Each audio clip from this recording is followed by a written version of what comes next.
lukiskan indahnya Kau Tuhan, bagimu segala pujian dan kemuliaan.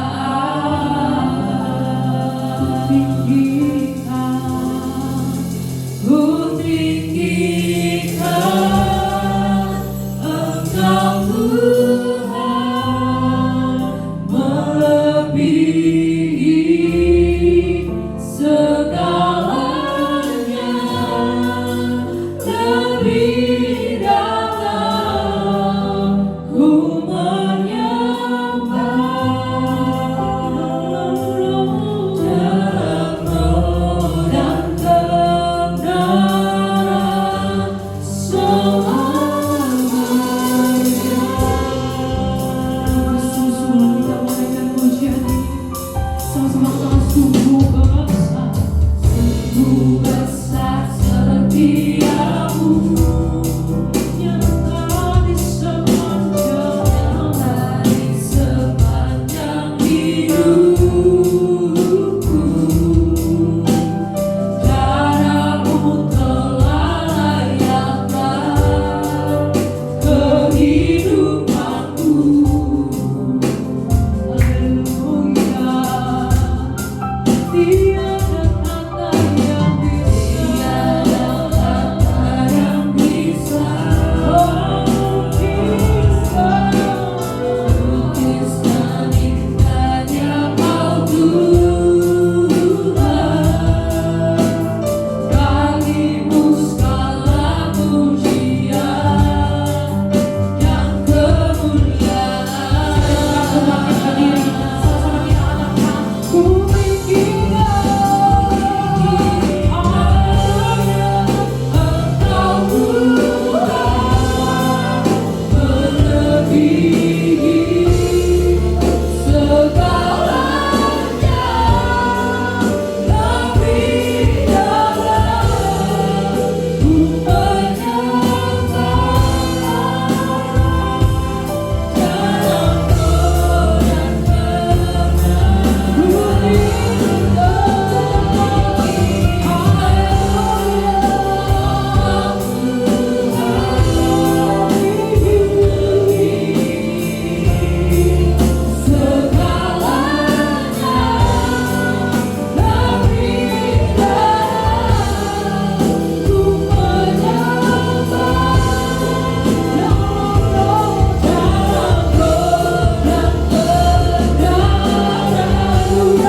ku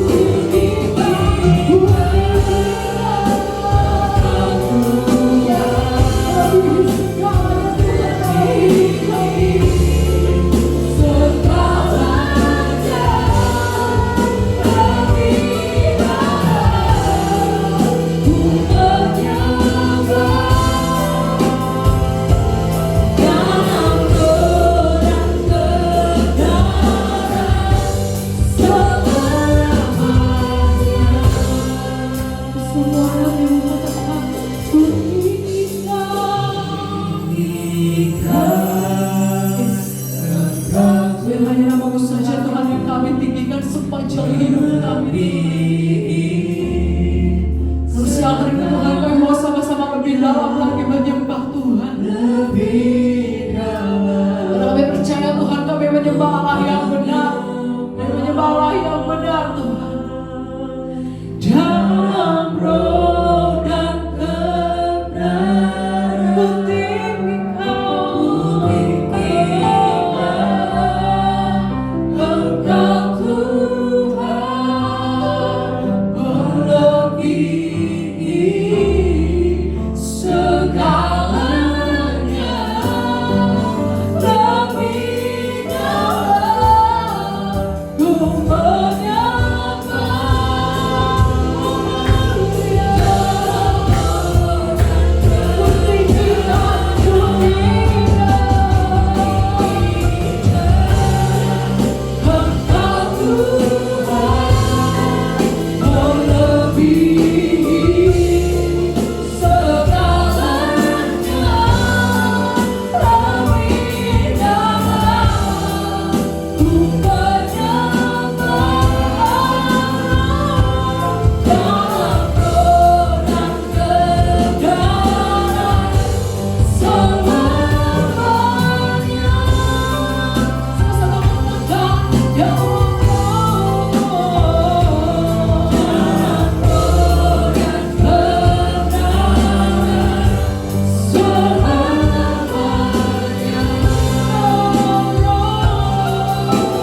sepanjang hidup kami Tuhan yang sudah merencanakan segala sesuatunya Tuhan. Dan kami percaya Tuhan rencanamu gak pernah gagal sekalipun Tuhan dalam hidup kami. Kami percaya Tuhan rencanamu selalu Tuhan tepat pada waktunya. Terima kasih Tuhan. Di setiap kami Tuhan siang hari ini, hati kami yang kami buka Tuhan untuk Engkau siang hari ini Tuhan. Kiranya Engkau yang boleh bersuka cita Tuhan karena kami menyembah Tuhan siang hari ini. Haleluya. Terima kasih Tuhan.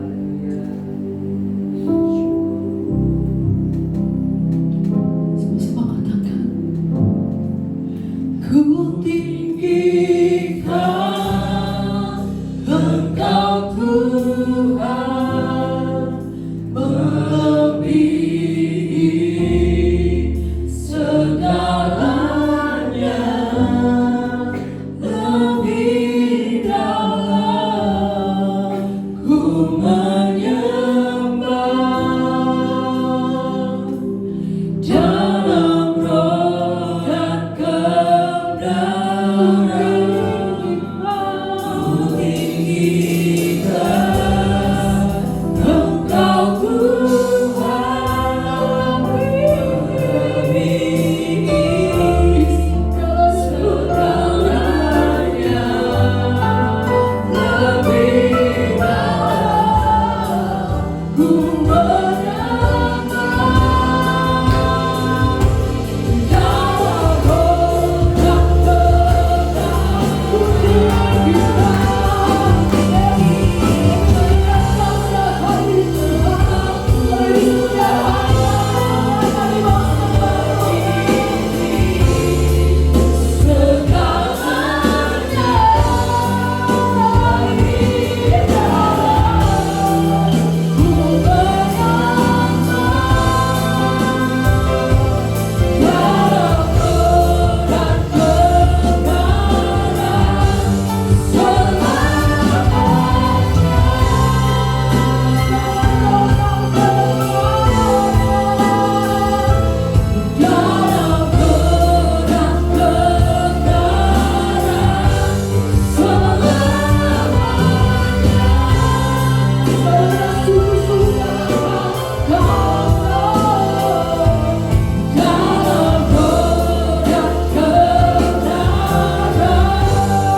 siap memuji, meninggikan Tuhan kami yang hidup dalam satu nama, Tuhan Yesus Kristus Allah kami yang ajaib. Mari jemaat antusias kita bersama-sama katakan amin. Haleluya. Shalom. Shalom. Ada sukacita siang hari ini, amin. Boleh dong lambaikan tangannya. Haleluya. Kita bersama-sama dengan pujian lebih dari pemenang. Haleluya.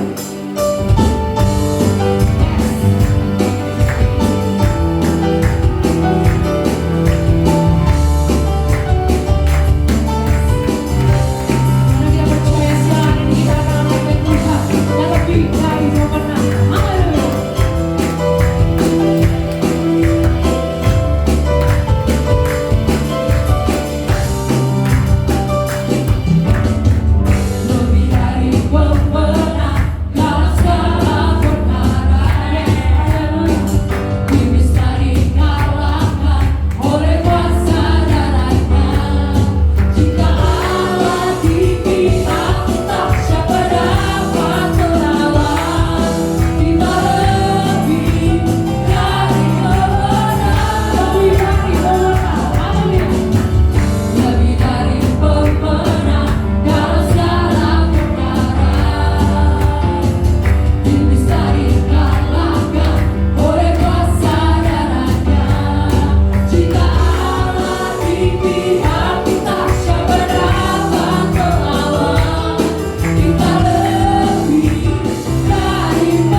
diberi kuasa.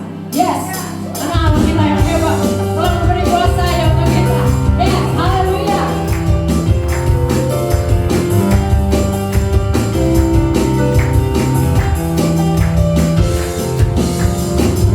Diberi kuasa dari Raja mulia, menaklukkan musuh di bawah kakiku.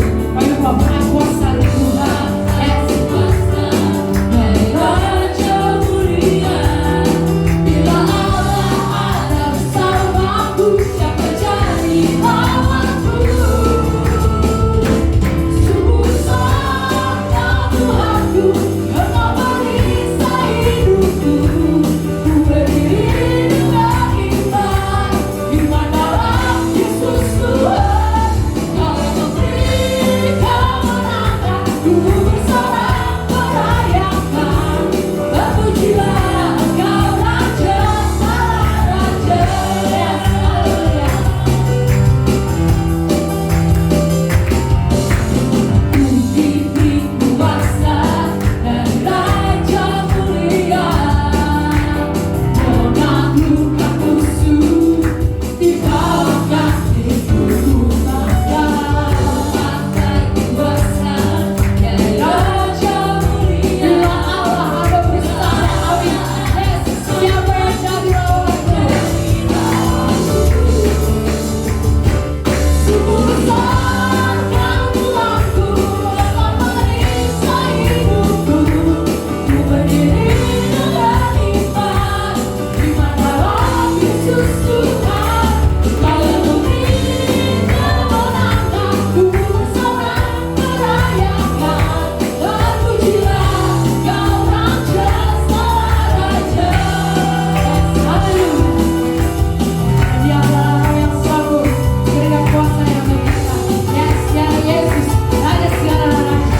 Haleluya.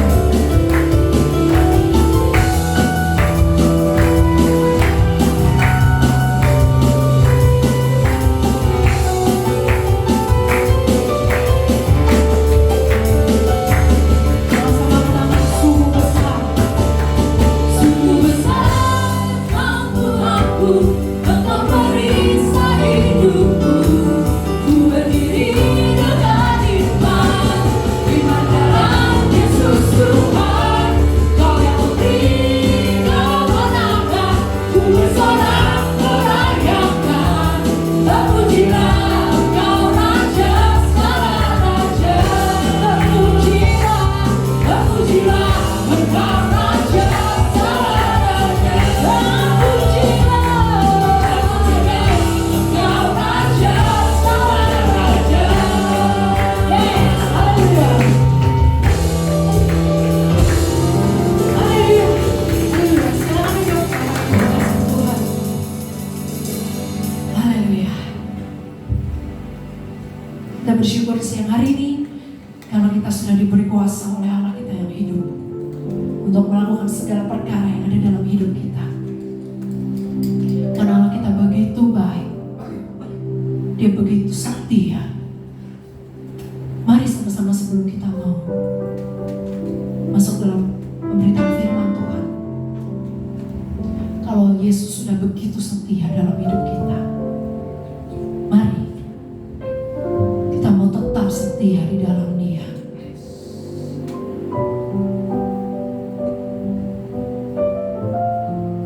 Karena Yesus adalah satu-satunya pribadi yang bisa kita andalkan, yang bisa menjadi pegangan hidup kita, pegangan hidup kita. Kasih Tuhan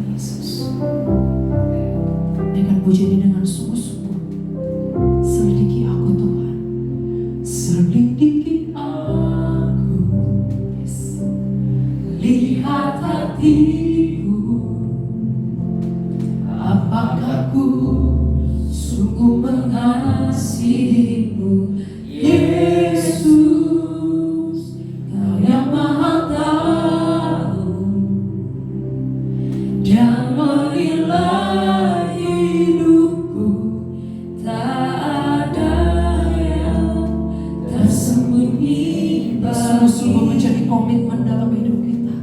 Selidiki aku, lihat hatiku, apakah aku sungguh mengasihimu, Yesus. Kau yang Maha tahu dan menilai hidupku, tak ada yang tersembunyi bagiku. Telah kulihat kebaikan-Mu yang tak pernah habis di hidupku. Berjuang sampai akhirnya kau dapati aku tetap setia. Dan lebih sungguh-sungguh lagi kita mau lakukan komitmen kita sama Tuhan. Selidiki aku, lihat aku, yang boleh lihat hatimu, lihat hatimu. Apakah aku sungguh mengasihimu, Yesus. Kau yang Maha tahu dan menilai hidupku, tak ada yang tersembunyi bagi. Mari jemaat kita sama-sama bangkit berdiri. Telah kulihat kebaikan-Mu Tuhan, kebaikan-Mu yang tak pernah habis di hidupku. Aku berjuang sampai akhirnya Engkau dapati aku tetap setia. Setelah kulihat kebaikan-Mu yang tak pernah habis di hidupku. Aku berjuang sampai akhirnya Kau dapati aku tetap setia. Kau dapati aku tetap setia. Kau dapati aku tetap setia. Benar Tuhan, biarlah Kau mendapati kami setia saat Engkau menjumpai kami ya Tuhan. Sebentar Tuhan kami akan mendengarkan kebenaran firman-Mu. Berbicaralah kepada kami semua Tuhan, karena kami siap mendengarkannya dan kami siap diberkati oleh kebenaran firman Tuhan. Di dalam nama Tuhan Yesus Kristus kami berdoa. Haleluya. Amin. Puji Tuhan. Shalom saudara, silakan duduk.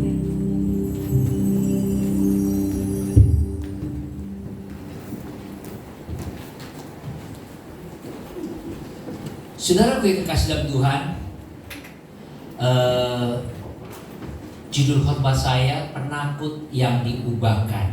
Ya, kita akan melihat Alkitab kita di dalam Hakim-Hakim pasal yang ke-6 ayatnya yang ke-1 sampai ayatnya yang ke-6 ya. Hakim-Hakim. Oke. Tetapi jawab Yoas kepada kok ini jauh sekali nih lewatnya.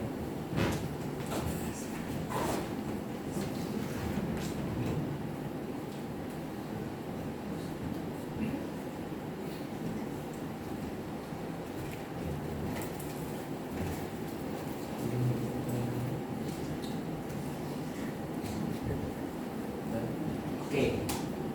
Hakim-Hakim 6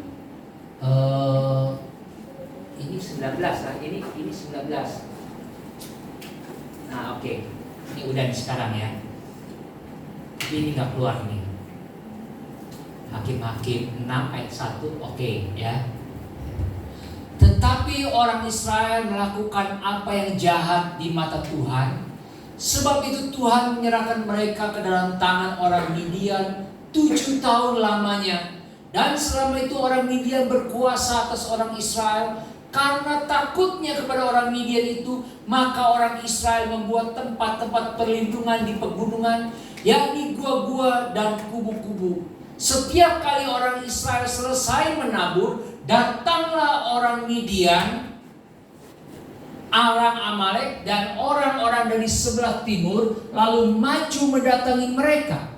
Berkemahlah orang-orang itu di daerah mereka dan memusnahkan hasil tanah itu sampai ke dekat Gaza, dan tidak meninggalkan bahan makanan apapun di Israel juga, domba atau lembu atau keledai pun tidak. Sebab orang-orang itu datang maju dengan ternaknya dan kemahnya, dan datangnya itu berbanyak-banyak seperti belalang. Orang-orangnya dan unta-untanya tidak terhitung banyaknya, sekalipun datangnya ke negeri itu untuk memusnahkannya. Sehingga orang Israel menjadi sangat melarat oleh perbuatan orang Midian itu. Lalu berserulah orang Israel kepada Tuhan. Saudara sekalian Tuhan, inilah kondisi bangsa Israel pada waktu itu. Kalau saya lihat gambar ini, perhatikan gambar ini, ngeri nggak saudara? Ngeri ya. Ini cuma pakai tali sehelai saja. Kalau saya sih yang tahu ketinggian sih terus aja gemeteran saudara, benar nggak? Lihat gini kayaknya gemeteran saudara. Tapi ini pekerjaan yang sangat menjanjikan dan masih banyak lowongannya saudara. Masih banyak lowongan untuk pekerjaan model jenisnya kayak begini. Naik ke tower yang tingginya ratusan meter, cuma hanya ganti bohlam lampu saja. Saudara Tuhan, itu banyak pekerjaan yang menantinya. Kalau saudara takut melihat gambar tadi, gambar ini, puji Tuhan. Kalau saudara nggak pernah takut, itu nggak normal saudara. Tapi kalau saudara hidup dalam ketakutan, itu juga nggak normal saudara-saudara Tuhan. Ketakutan itu agak mirip dengan uang saudara Tuhan. Maksudnya begini, kalau kita bisa menguasai uang itu bagus. Tapi kalau balik uangnya menguasai kita, nah celakanya hidup kita. Saudara Tuhan, di seluruh dunia diperkirakan ada 275 juta orang yang hidupnya dalam ketakutan, mengalami gangguan kecemasan. Orang ini kasihan sekali, hidupnya penuh dengan gangguan, semuanya serba ketakutan. Yang tadi jumlahnya cukup banyak, 275 juta. Dari populasi manusia saat ini ada 8 miliar, saudara Tuhan. Sampai di sini saudara Tuhan, kita bisa mengetahui bahwa orang-orang yang mengalami ketakutan banyak sekali. Sekarang saya mau tanya saudara, siapa di sini yang suka nonton film horor? Siapa yang suka nonton film horor? Waktu di Jakarta, saya punya anggota komsel sebelum Tuhan. Itu suka sekali film horor. Kata dia kalau yang nggak benar-benar takut, nggak seru kok nontonnya. Dan celakanya nontonnya suami istri. Ini kebetulan baru berkeluarga, punya anak satu. Dia kalau nonton itu yang takut sekali. Pada waktu itu, kayak contohnya film Conjuring ya, itu kan serem kan ya. Nah, itu kata dia belum apa-apa. Saya mah begitu gak takut. Nah, saudara Tuhan, orang ada yang suka film horor yang menakutkan saudara Tuhan. Memang takut itu ada manfaatnya sih sebetulnya, asal jangan takut-takut amat, ya betul? Ya, takut boleh tetapi jangan takut-takut amat. Sebab takut ada manfaatnya juga loh. Menjadikan alarm buat kita. Ya, kalau kita takut, kita punya alarm buat kita. Kalau kita takut, ya jangan lakukan. Misalnya di tempat ketinggian, saya takut ke tempat ketinggian, ya saya jangan naik ke ketinggian. Saudara Tuhan, ketakutan juga bisa memotivasi kita. Karena kita takut, susah ya bekerja. Kalau saudara takut susah, yang bekerja dengan baik. Jangan malas. Saudara kasih Tuhan, hidup ini sulit dan akan lebih sulit, saudara-saudara. Krisis sudah menjadi makanan sehari-hari. Kalau dulu krisis itu berperiodik, ada masanya 5 tahun, 10 tahun, atau 2 tahun, atau dalam waktu yang berperiodik. Sekarang saudaraku, bisa kapan saja muncul itu krisis. Bisa sering muncul kapan saja. Krisis apa aja. Mau krisis keuangan, mau krisis kesehatan, mau krisis politik, mau krisis apa saja. Itu bisa muncul setiap saat. Di Jakarta, saudara-saudara, menurut data statistik, setiap hari setiap 2 hari ada 1 orang yang bunuh diri. Setiap 2 hari di Jakarta itu ada 1 orang yang bunuh diri. Salah satunya itu karena kesulitan hidup. Dan kesulitan hidup salah satunya juga karena pinjol, saudara Tuhan. Karena pinjol itu mereka bisa bunuh diri. Banyak kasus yang menghebohkan gara-gara pinjol, saudara kasih Tuhan. Bagi beberapa orang karena sulitnya hidup memilih mengakhirinya. Jalan buntu mengakhiri hidupnya. Tetapi Alkitab memberi kepada kita cerita-cerita yang menginspirasi kita dan menguatkan kita untuk tidak menyerah, tapi sebaliknya bergerak maju. Dan Gideon ini salah satu contohnya yang tadinya kita baca, saudara-saudara. Tadi kita baca. Gideon ini salah satu contohnya. Saya percaya cerita Gideon ini akan memberikan pengharapan dan kekuatan terutama bagi orang yang sudah tidak kuat lagi. Bagi saudara dan saya yang tidak kuat lagi, pasti cerita Gideon ini akan menginspirasi. Israel dalam cerita ini hidup dalam ketakutan, saudara Tuhan. Israel itu hidup dalam ketakutan. Karena takutnya kepada orang Midian itu, maka orang Israel membuat tempat-tempat perlindungan di pegunungan. Jadi saking takutnya, hidupnya lagi nggak di tempat yang normal, tersembunyi. Memang orangnya terlindungi, tapi ladangnya tidak terlindungi, dihabisi semua oleh orang Midian. Jadi tidak hanya ada perasaan takut, tapi juga tidak berdaya dan putus asa. Inilah yang dialami orang Israel. Bukan saja takut, tetapi tidak berdaya. Sebab ini terjadi bukan hanya 1 kali, tetapi dikatakan selama 7 tahun. Bayangkan, hidup dalam intimidasi, hidup dalam keterancaman selama 7 tahun bukanlah waktu yang sebentar. Israel itu kalau dilihat kalah jumlah, kalah tenaga, dan kalah juga senjata, kalah segala-galanya. Maka muncullah putus asa, nggak tahu bagaimana lagi cara menghadapi musuh. Apakah saudara punya perasaan seperti bangsa Israel ini yang sudah putus asa, nggak tahu mau berbuat apa lagi? Masalah bangsa Israel tidak hanya mengalami takut, putus asa, tapi juga mengalami kemiskinan. Di ayat yang ke-6 disebutkan sangat melarat, sehingga orang Israel menjadi sangat melarat. Dalam bahasa Indonesia, miskin dan melarat itu ada gradasinya, saudara Tuhan, ada tingkatannya. Miskin itu ya kekurangan, setuju? Kalau melarat lebih parah dari miskin. Tapi ini dikatakan menjadi sangat melarat. Wah, itu benar-benar susah, benar-benar belangsak. Ini benar-benar susah. Bagi banyak orang, saudara Tuhan, uang adalah segala-galanya. Bagi banyak orang, uang adalah satu hal yang paling bikin khawatir, bikin stres di dalam hidup ini. Bagi banyak orang, uang itu sumber stres, saudara yang kekasih di dalam Tuhan.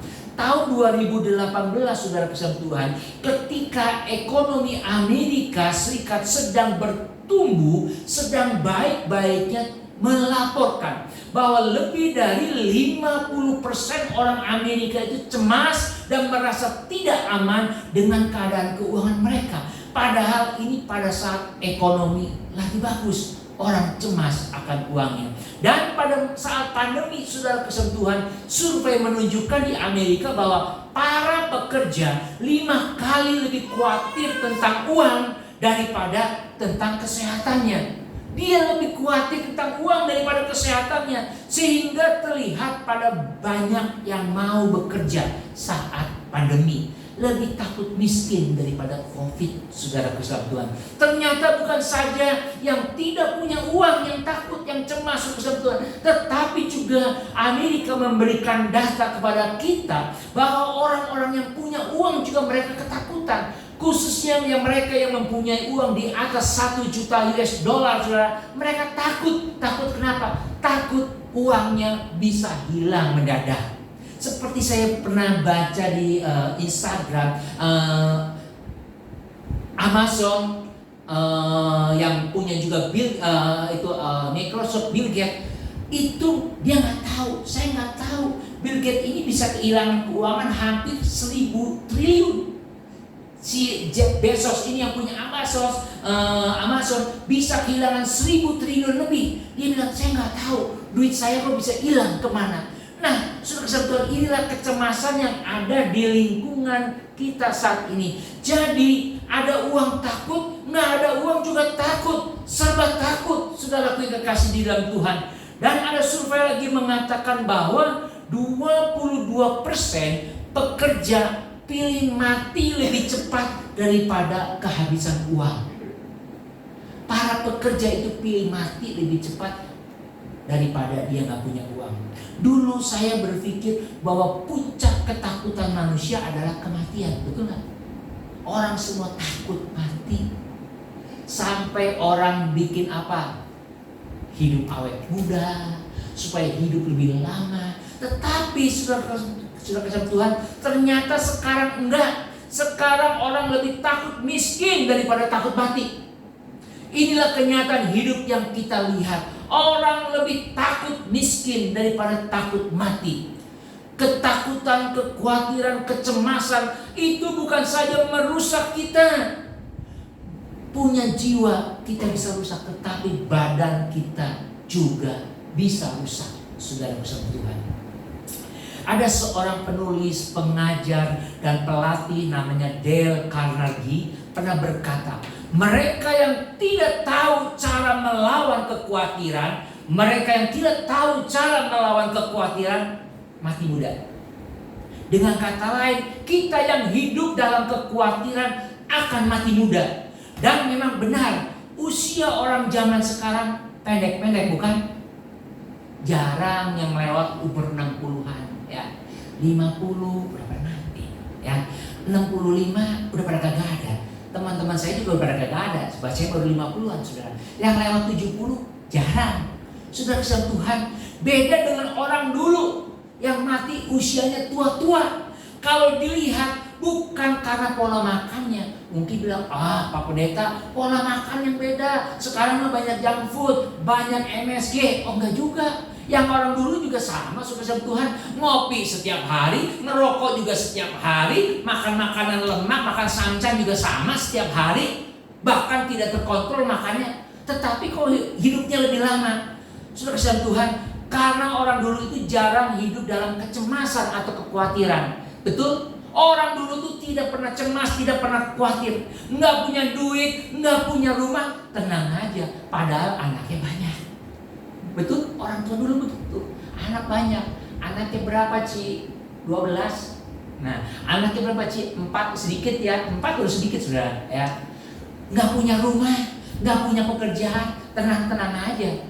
Karena tidak hidup di dalam kekhawatiran, saudara kesal Tuhan. Nah, musuh Israel itu, Midian, itu gambaran setan, saudara kasih Tuhan. Mereka itu datang menyerang bukan karena butuh sesuatu. Orang Midian ini orang kaya. Kalau kita lihat dari ayat tadi, terlihat dari apa yang mereka bawa. Ternak dan untanya banyak sekali. Orang Midian ini adalah orang kaya. Tujuan Midian datang adalah untuk memusnahkan Israel. Terlihat di ayatnya yang kelima. Dikatakan seperti Tuhan, datang ke negeri itu untuk apa? Memusnahkannya.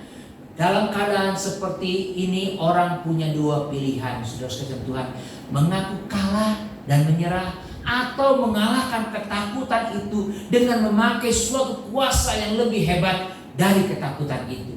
Israel ternyata dia berseru kepada Tuhan.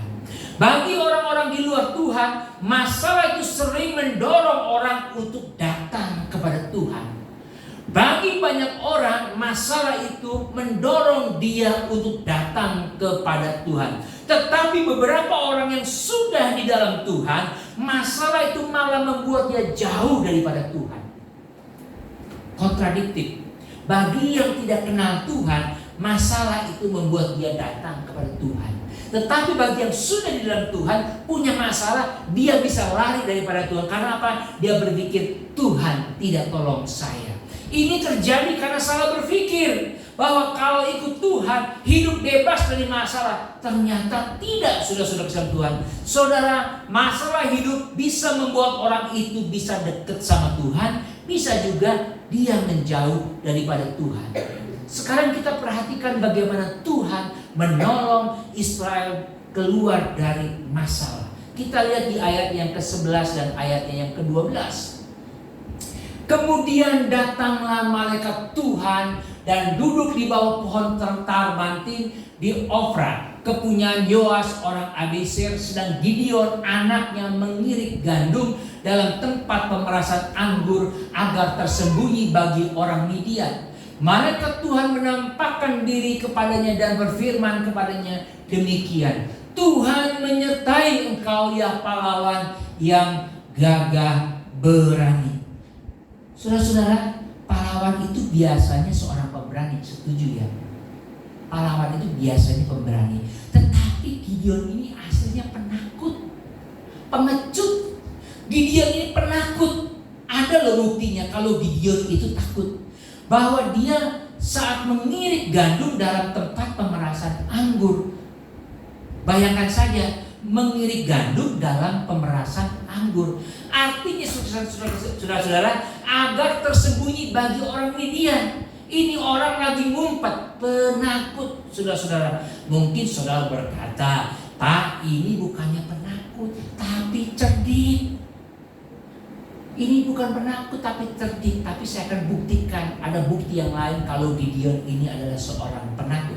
Ya, buktinya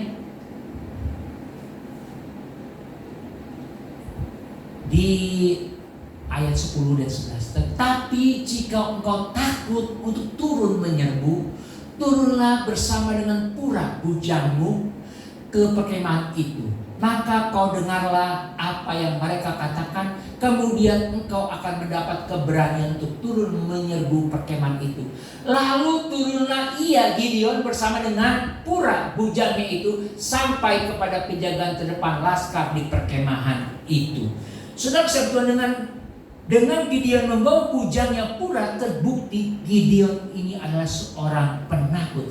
Bagaimana seorang penakut mau dijadikan pahlawan? Gak masuk di akal. Orang penakut mau dijadikan pahlawan. Tetapi saudara-saudara kesal Tuhan, Tuhan melihat potensi yang ada di dalam diri Gideon untuk dijadikan pahlawan.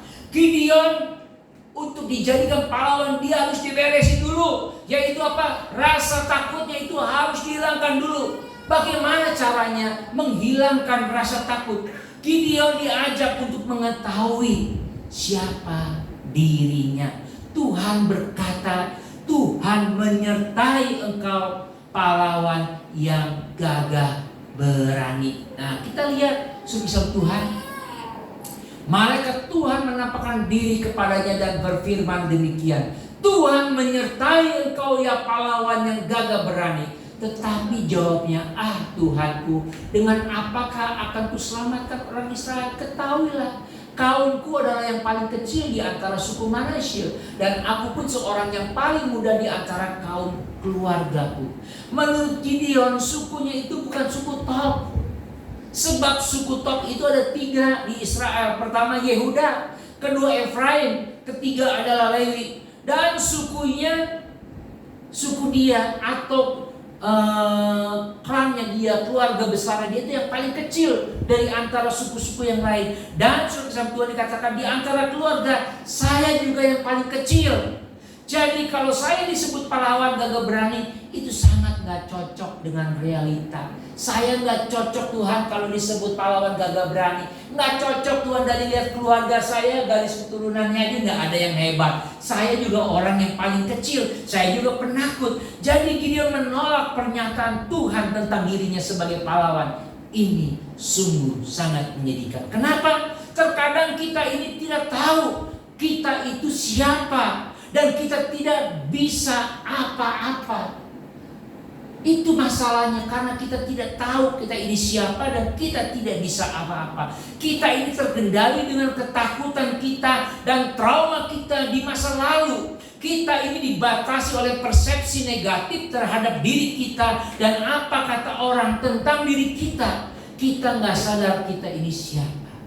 Saudara dan saya seringkali kita nggak sadar kita ini siapa.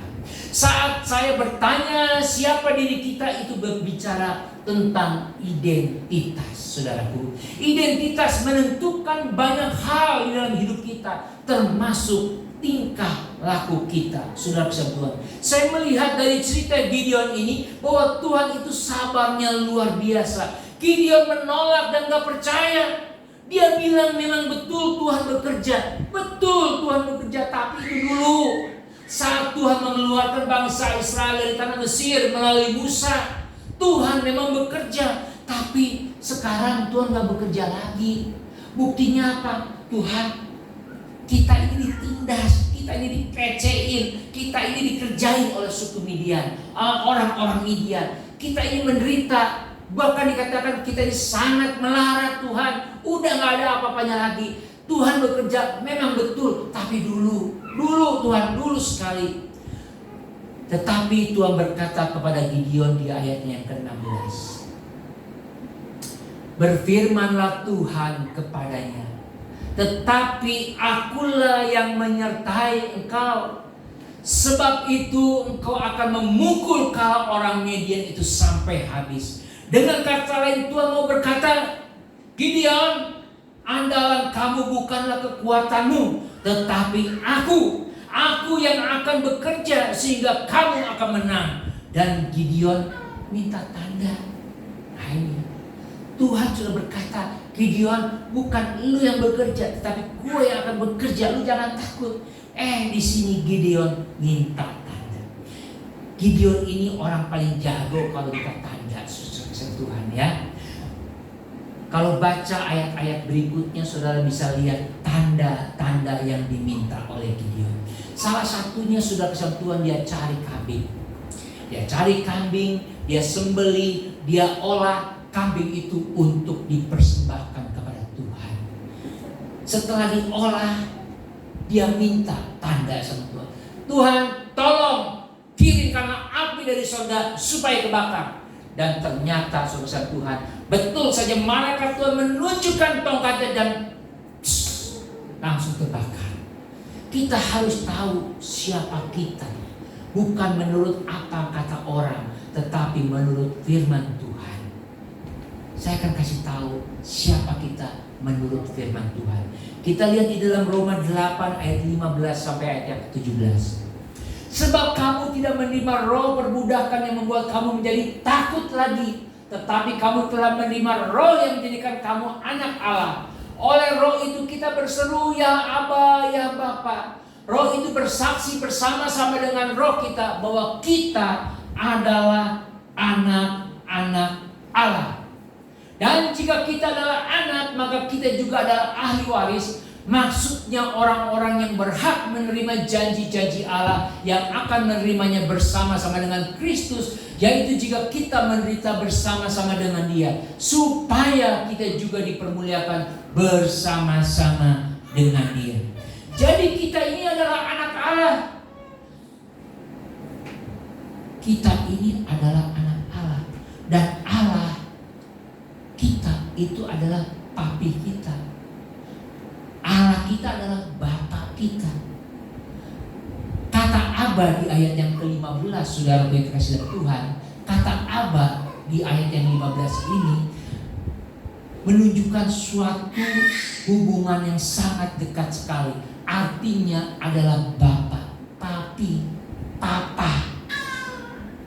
Seorang papa pasti akan memberikan yang terbaik buat anaknya, bukan? Kalau kita menyadari dan menerima bahwa kita ini adalah anak Papa yang di sorga, yang punya segala-galanya, yang bisa melindungi kita, maka hidup kita akan berubah. Itulah identitas kita, itulah status kita yang sebenarnya di hadapan Tuhan. Amin. Saudara dan saya adalah anak-anak Tuhan. Saya berharap jika kita lagi galau dalam hidup ini, lagi ketakutan dengan hidup ini, lagi ragu dengan hidup ini, ingatlah status kita bahwa kita adalah anak-anak Tuhan. Amin. Saudara dan saya adalah anak-anak Tuhan. Tuhan Yesus pernah berkata di dalam Yohanes 14 ayat yang ke-18, "Aku tidak akan meninggalkan kamu sebagai yatim piatu. Aku datang kembali kepadamu." Tuhan Yesus sendiri berkata, "Aku tidak akan meninggalkan kamu sebagai yatim piatu." Jadi saudara-saudara Kristen Tuhan, Allah itu Papa kita, Allah itu Papi kita. Kalau kita menyadari satu hal ini, tidak akan pernah lagi terjadi ketakutan di dalam kehidupan kita. Saudara Kristen Tuhan, sadarilah status dirimu, sadarilah identitas dirimu adalah anak-anak Tuhan. Amin. Cara Tuhan menolong Gideon mengatasi ketakutan adalah yang lain. Hadapi ketakutan itu. Gideon diajarkan oleh Tuhan hadapi ketakutan itu. Sadar siapa Gideon itu saja tidak cukup. Sadar identitas saudara sebagai anak Allah, sebagai anak Tuhan di surga tidak cukup. Gideon harus dilatih keberaniannya, dan Tuhan latih Gideon sebelum benar-benar perang. Yaitu apa? Dia disuruh oleh Tuhan, hancurkan patung di rumah bapakmu. Ya, patung-patung yang ada di bapakmu, coba hancurin. Nah, kita lihat ayatnya. Di ayatnya yang ke-25 dan 26. Pada malam itu juga Tuhan berfirman kepadanya, "Ambillah seekor lembu jantan kepunyaan ayahmu, yakni lembu jantan yang kedua berumur 7 tahun. Runtuhkanlah mezbah Baal kepunyaan ayahmu, dan tebanglah tiang berhala yang di dekatnya. Kemudian dirikanlah mezbah bagi Tuhan Allahmu di atas kubu pertahanan ini dengan disusun baik. Lalu keambillah lembu jantan yang kedua dan persembahkanlah korban bakaran dengan kayu tiang berhala yang akan kau tebang itu." Ini sih berat sekali, saudara. Disuruh melawan sama papanya sendiri. Itu ujiannya. Itu yang diperintahkan Tuhan kepada Gideon. Kalahkan ketakutanmu, hadapi ketakutanmu, ya. Hancurin patung papamu dan bangun mezbah bagi Tuhan. Kalau jadi saudara jadi Gideon berani, saudara. Hancurin tuh patung papa, mati saudara, ya. Bisa dipancung, ya, bisa dibacok. Tetapi inilah perintah Tuhan. Dan apa yang dilakukan Gideon, saudara-saudaraku, ini orang ketakutan. Gideon ini orang ketakutan. Kita lihat di ayatnya yang ke-27. Kemudian Gideon membawa 10 orang hambanya, dan diperbuatnyalah seperti yang difirmankan Tuhan kepadanya. Tetapi karena ia takut kepada kaum keluarganya dan orang-orang kota itu untuk melakukan hal itu pada waktu siang, maka dilakukannya pada waktu malam. Ini orang takut, tapi disuruh hadapi ketakutan. Ini sungguh luar biasa. Ketakutan, saudara-saudara, ketika dihadapi sebenarnya tidak terlalu menakutkan. Dengarkan baik-baik. Ketakutan ketika dihadapi sebenarnya tidak terlalu menakutkan. Ada seorang pendeta bernama Steve Pu, ya.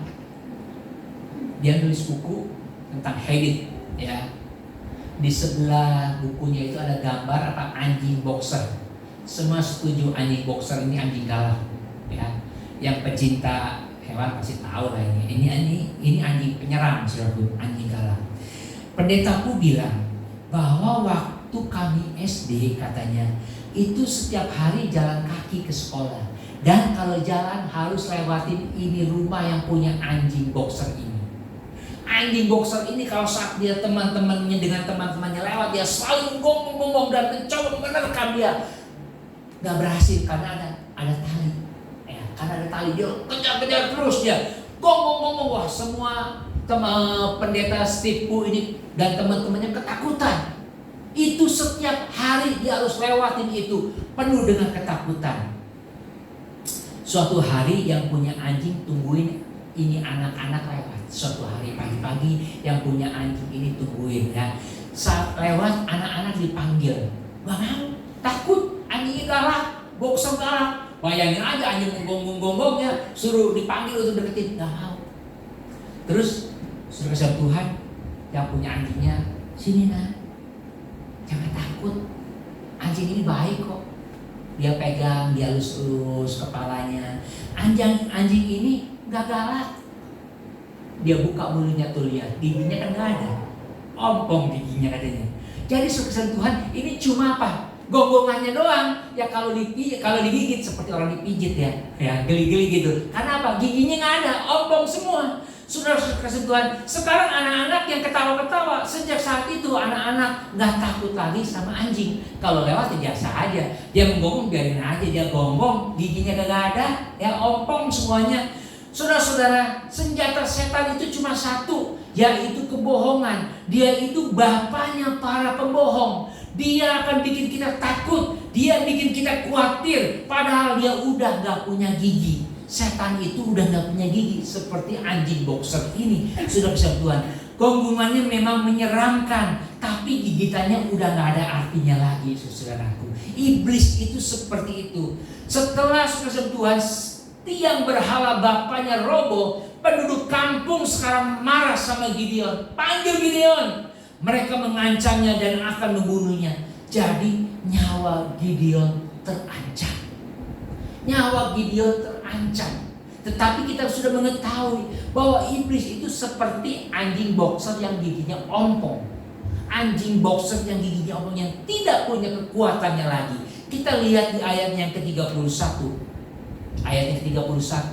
Tetapi jawab Yoas, ini papanya si Gideon, kepada semua orang yang mengerumuninya itu, kamu mau berjuang membela Baal atau kamu mau menolong dia? Siapa yang berjuang membela Baal akan dihukum mati sebelum pagi. Jika Baal itu Allah, biarlah ia berjuang membela dirinya sendiri setelah mesbahnya dirobohkan orang. Ini memang benar, saudara. Kalau memang Baal itu Tuhan, ya dia akan membela dirinya sendiri. Jadi Gideon itu dilindungi dan dijaga oleh orang-orang yang seharusnya paling marah sama dia. Yang seharusnya paling marah adalah papanya Yoas ini.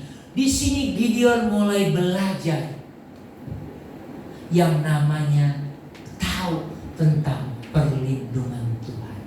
Dari peristiwa ini Gideon mulai belajar tentang perlindungan Tuhan. Ketakutan saudara apa saat ini? Saya pikir kita semua takut soal uang. Kita takut kalau gak punya uang. Kalau gak punya uang, gimana dengan anak saya kalau sakit? Gimana dengan makan anak saya? Dan seterusnya, dan seterusnya. Saya mau katakan saudara-saudara, hadapi ketakutanmu. Kita akan menghadapi ketakutan itu. Jangan terlalu membuat kita takut. Ketakutan itu janganlah membuat diri kita ini menjadi takut, saudara-saudara Tuhan. Saya mau kasih jaminan firman Tuhan buat saudara semua, buat saudara dan saya, bahwa kita ini tidak akan mati kelaparan. Janji Tuhan kepada saudara dan saya, kalau engkau sungguh-sungguh percaya kepada Tuhan, kita ini tidak akan mati kelaparan. Di dalam Mazmur 37 ayat yang ke-25, ini kata Daud, dahulu aku muda, sekarang telah menjadi tua, tetapi tidak pernah kulihat orang benar ditinggalkan atau anak cucunya meminta-minta roti. Ini adalah pengakuan Daud. Dari muda sampai tua dia tidak pernah melihat orang benar ditinggalkan, dibiarkan oleh Tuhan, atau anak cucunya meminta-minta roti. saudara-saudara kesal Tuhan, ini yang akan terjadi pada anak-anak Tuhan, saudara. Kalau kita mengalami uang ketat, mungkin bisa terjadi. Atau keterbatasan uang, ya bisa juga terjadi. Dan menurut saya, ini terjadi untuk membereskan kesalahan kita yang kadang-kadang kita nggak sadar. Mungkin saat ini kita sedang mengalami kesulitan, itu karena ulah kita, karena gaya kita, saudara-saudara Tuhan. Saat kita nggak punya uang, sebenarnya itu mau mengajar kita untuk rendah hati supaya kita ini kan jangan sombong. Belajar mengandalkan Tuhan saat kita nggak punya uang, bukan mengandalkan kekuatan diri kita sendiri. Dan saat kita nggak punya uang, kita juga harus belajar hidup kudus. Sebab kalau banyak uang, biasanya hidupnya nggak karu-karuan. Kadang-kadang Tuhan izinkan kita ini nggak punya uang, susah. Itu supaya kita hidup kudus. Kalau kita banyak uang, hidupnya jadi kagak kudus, ya banyak gaya. Saudara kesal Tuhan, itu pelajaran yang harus kita ambil. Yang jelas, saudara-saudara kesal Tuhan, orang benar tidak akan mati kelaparan. Itu janji firman Tuhan. Orang benar tidak akan mati kelaparan. Dan mari kita hadapi ketakutan itu, apapun juga saat ini kita hadapi. Kita percaya bahwa Tuhan kita adalah Tuhan yang setia. Dia tidak akan meninggalkan saudara dan saya. Di dalam Ibrani 13 ayat yang kelima berkata, janganlah kamu menjadi hamba uang, dan cukupkanlah dirimu dengan apa yang ada padamu. Karena Allah telah berfirman, aku sekali-kali tidak akan membiarkan engkau, dan aku sekali-kali tidak akan meninggalkan engkau. Inilah janji Tuhan kepada kita, saudara-saudara. Di depan kita kadang-kadang ada raksasa yang bikin kita takut. Karena raksasa itu gede, kuat, dan menakutkan. Barangkali ada berita-berita yang menakutkan buat kita. Saya mau beritahu saudara, ingat saudara, dan saya sadari siapa diri kita.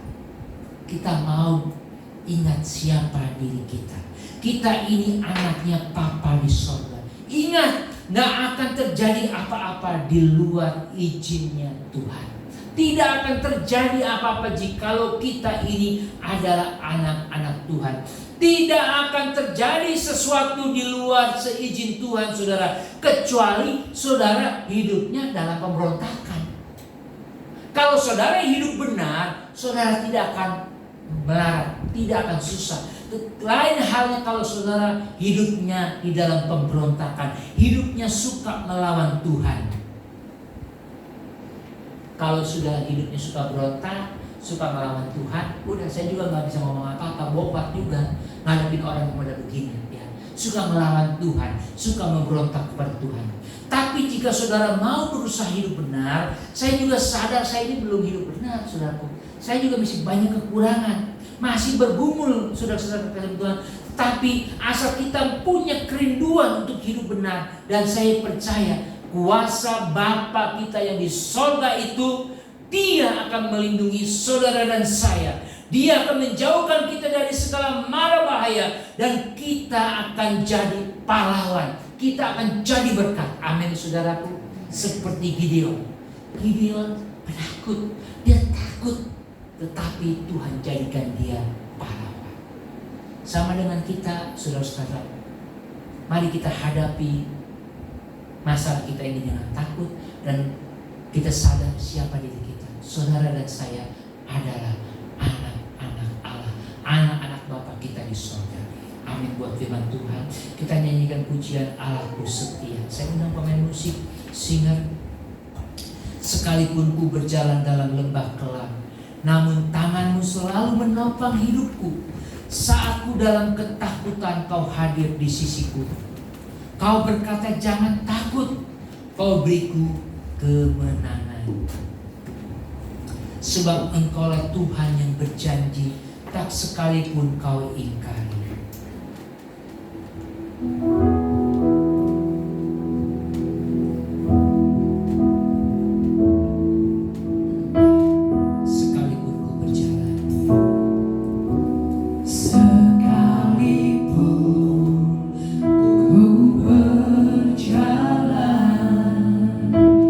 Lewat lembah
jemaat Tuhan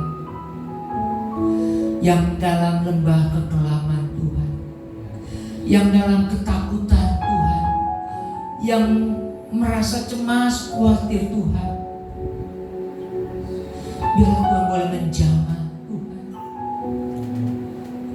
sebab Engkau Allah yang setia, Engkau Allah yang berjanji dan tidak Engkau mengingkari janji-Mu ya Tuhan. Terbukti sepanjang masa hidup kami Tuhan menyertai Tuhan.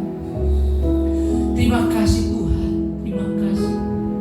Biarlah kami mau setia kepada Engkau. Kami mau menyadari siapa diri kami. Kami adalah anak-anak Tuhan, dan kami menyebut Engkau adalah Bapa. Kami menyebut Engkau adalah Papa kami, dan kami menyebut Engkau Papi kami, yang menyediakan, yang memelihara, yang melindungi kami Tuhan. Terima kasih Tuhan Yesus, terima kasih. Kami serahkan Tuhan jemaat Tuhan ke dalam tangan-Mu.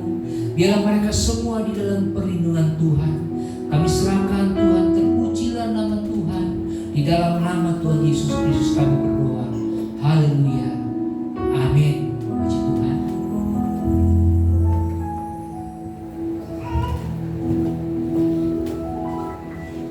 Ya.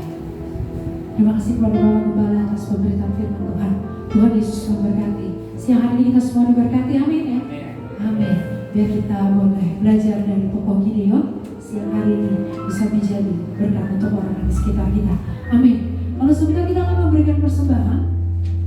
Mari kita siapkan persembahan kita yang terbaik. Saya undang kepada petugas untuk maju ke depan.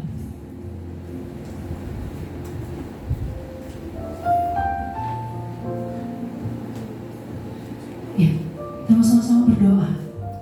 Mengucap syukur Tuhan Yesus kalau kami boleh tiba Tuhan di pertengahan ibadah kami siang hari ini. Kalau kami sudah boleh memuji, memuliakan Tuhan. Kalau kami sudah boleh mendengar kebenaran firman-Mu Tuhan. Biar setiap apapun Tuhan, firman-Mu yang disampaikan siang hari ini itu boleh menjadi rema dalam hidup setiap kami Tuhan. Gak berlalu dengan sia-sia. Kau yang boleh memberkati Tuhan setiap kami. Kalau sebentar kami akan memberikan persembahan, Kau yang memberkati tangan-tangan yang memberi maupun yang belum sempat memberi. Kau yang boleh memberkati setiap kami. Terima kasih Tuhan Yesus, terima kasih. Ayo di dalam nama Tuhan Yesus kami berdoa. Haleluya. Amin. This is your house. This is your home.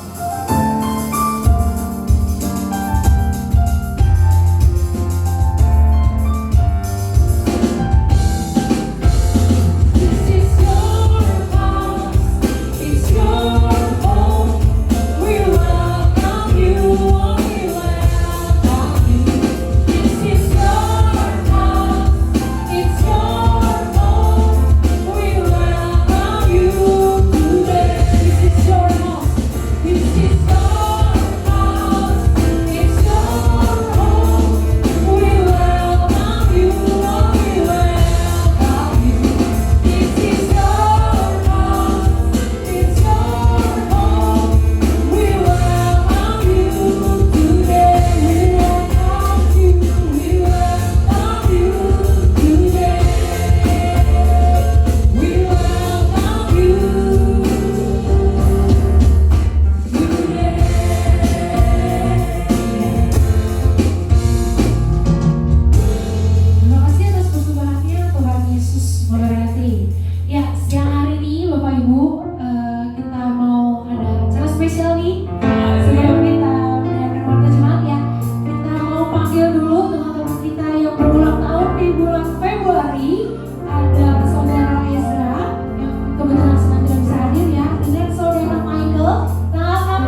ya, kita arahkan hati kita, arahkan tangan kita untuk mendoakan Ko Michael ya.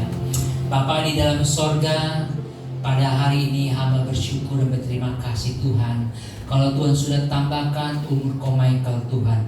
Seperti firman-Mu berkata Tuhan, biarlah kebaikan menyertai daripada Ko Michael Tuhan. Biarlah setiap langkah hidupnya Tuhan boleh diberkati dan disertai oleh Tuhan. Perlindungan daripada Tuhan mengalir di dalam kehidupannya Tuhan. Kesehatannya juga Tuhan kami serahkan ke dalam tangan Tuhan. Biarlah Tuhan pada siang hari ini aku berdoa, Tuhan boleh memberkati Ko Michael Tuhan. Kalau tahun yang lalu Tuhan sudah tolong, tahun yang ini juga Tuhan akan tolong, sehingga dia bisa menyelesaikan tahun ini dengan baik bersama dengan Tuhan. Allah Immanuel, Allah yang beserta dengan kami, ada juga di dalam kehidupan Ko Michael. Kami serahkan Tuhan Ko Michael ke dalam tangan-Mu. Biarlah dia boleh hidup lebih berharap dan percaya kepada Tuhan. Terima kasih Tuhan. Di dalam nama Tuhan Yesus Kristus kami berdoa. Haleluya. Amin. Puji Tuhan. Sekali lagi selamat Tuhan memberkati. Puji Tuhan, saudara-saudara kasih Tuhan. Minggu depan kita akan mulai ibadah dengan perjamuan kudus. Dan juga mulai minggu depan juga diberitahukan saudara-saudara kasih Tuhan bahwa sewa ruko kita ini juga sudah berakhir ya. Berakhir tanggal 8 Maret ya. Dana yang sudah terkumpul sebesar 25 juta ya. Kekurangannya masih 30 juta ya. Saya menghimbau jika saudara tergerak untuk membantu pekerjaan Tuhan di tempat ini, saudara bisa menyalurkannya ya. Sebab tanggal 8 itu sudah habis ya. Kalau sudah habis, kebetulan 25 jutanya itu sudah ditransfer pada waktu bulan Desember kepada pemiliknya. Pemiliknya sih sudah minta terus sama saya untuk dilunasi, tapi saya bilang maaf Ci, kita belum ada dana. Kalau ada dana nanti pasti kita akan transfer ya. Itu saja saudara-saudara kasih Tuhan. Jika Tuhan gerakkan saudara boleh berusaha memberi persembahan untuk sewa ruko di tempat ini. Itu saja saudara-saudara Tuhan. Nanti minggu kedua kita akan dilayani oleh Bapak Pendeta Haryanto ya. Minggu pertama kita perjamuan kudus, dan tanggal 31 itu Paskah. Tanggal 31 itu Paskah ya. Jangan lupa. Iya, bulan depan 31 Maret, bukan 31 Februari, 31 Maret kita akan merayakan Paskah. Itu saja saudara-saudara. Saya untuk bangkit berdiri, kita akan akhiri ibadah kita pada siang hari ini. Kita berikan pujian besar anugerah.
Jemaat Tuhan di tempat ini Tuhan, yang tidak hadir bila Tuhan boleh memberkatinya Tuhan. Buat Esra yang tidak hadir dan dia juga berulang tahun, bila Tuhan boleh memberkati dia dimanapun dia berada Tuhan. Hamba juga berdoa untuk saudara Richard yang sedang training di Jerman Tuhan. Kalau minggu depan akan pulang, bila Tuhan boleh menyertai di dalam masa-masa training Tuhan. Biarlah kekuatan, kesehatan menyertai anakmu Richard Tuhan. Kami serahkan ke dalam tangan Tuhan.